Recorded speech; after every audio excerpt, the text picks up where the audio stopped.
Hello guys, আমার চ্যানেলে আপনাদেরকে জানাই আবারও একবার ওয়েলকাম। আজ বিকালে বানিয়েছিলাম বাতাবি লেবু ও পেয়ারা মাখা। আর লেবু পাড়তে যে আমার সঙ্গে এই রকম ঘটে যাবে তা কখনোই ভাবতে পারিনি। তো দেরি কিসের, চলো ভিডিওটা একদম প্রথম থেকে শুরু করা যাক। ফার্স্টের বাতাবিটা একটু উপরে হলেও পাড়াটা ঠিকই ছিল, কিন্তু দ্বিতীয়টা যখন পারছিলাম তখনই আমার সঙ্গে ঘটে গিয়েছিল এরকম দুর্ঘটনা।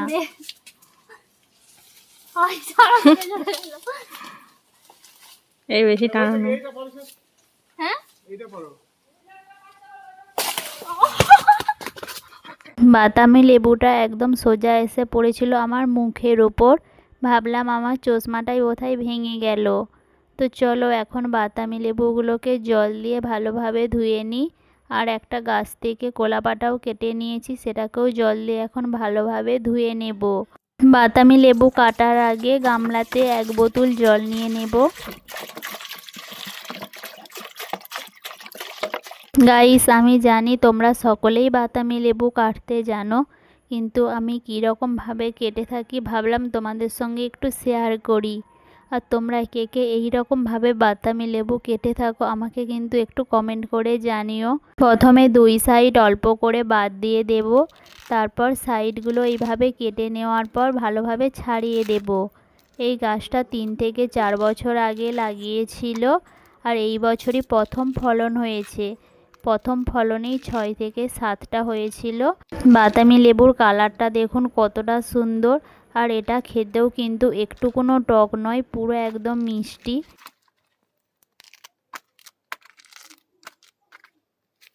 কালারটা দেখুন গাইস, একদম কতটা লাল টকটকে হয়েছে, একদম দারুণ। বাতাবি কাটার পর বেশ কিছুক্ষণ রেখে দেওয়ার পর দেখা যায় যে অনেক সময় তেতো তেতো খেতে লাগে। এইভাবে যদি কাটার পর জলে ভিজিয়ে রাখেন তাহলে কিন্তু কোনো রকমই তেতো লাগবে না। আর গাছ থেকে কয়েকটা পেয়ারাও পেড়ে নিয়েছিলাম পেয়ারা মাখা বানাবো বলে। আমার তো পেয়ারা মাখা খেতে দারুণ লাগে, এইভাবে মাঝে মাঝেই বাড়িতে পেয়ারা মাখা বানিয়ে থাকি। তোমরা কে কে পেয়ারা মাখা খেতে ভালোবাসো অতি অবশ্যই কিন্তু আমাকে একটা কমেন্ট করে জানিও। প্রথমে পেয়ারাগুলোকে এইভাবে ছোট ছোট করে কেটে নেব। এখন এর মধ্যে দিয়ে দেব বিট লবণ, তারপর দিয়ে দেব অল্প করে জলজিরা। এই জলজিরা দেওয়ার ফলে কিন্তু টেস্টটা আরও বেড়ে যাবে। আর দিয়ে দেব অল্প করে লঙ্কার গুঁড়া, আর দিয়ে দেব 1 চামচের মতো ধনে গুঁড়া। এইখানে আমি বেশি মশলা ব্যবহার করব না, খুবই সামান্য মশলাই ব্যবহার করব। আর শেষে দিয়ে দেব 2 চামচের মতো কাসুন্দি সস ও 2 চামচ তেঁতুলের চাটনি। তো চলো গাইস, বেশি কথা না বলে এখন হাত দিয়ে এটাকে ভালোভাবে মেখে নেব। তো গাইস চলো এখন মাখাবো ভালো করে, হাত দিয়ে চটকে চটকে একদম।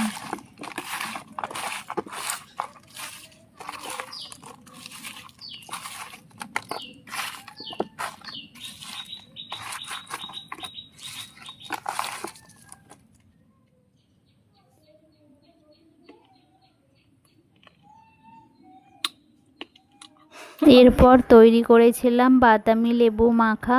প্রথমে বাতাবি লেবুর বীজগুলোকে এইভাবে ফেলে দেব, তারপর এইভাবে যে লাল লাল দানার মতো অংশগুলো থাকে এগুলোকে খোসা থেকে ছাড়িয়ে নেব।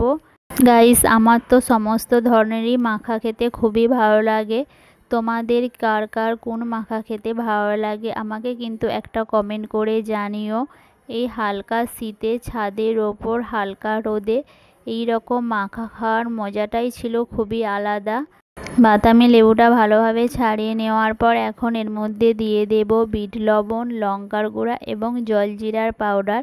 এর মধ্যে খুব বেশি মশলা ব্যবহার করব না, এই সামান্য মশলা দিয়েই কিন্তু খেতে খুবই ভালো লাগে। তো চলো এখন বাতাবি লেবুটাকেও ভালোভাবে মাখিয়ে নিই। এটা মাখাতে মাখাতে একদম আমার জিভে তো জল চলে আসছিল, আর বেশি ওয়েট করতে পারছিলাম না। তো চলো এখন এটা টেস্ট করা যাক।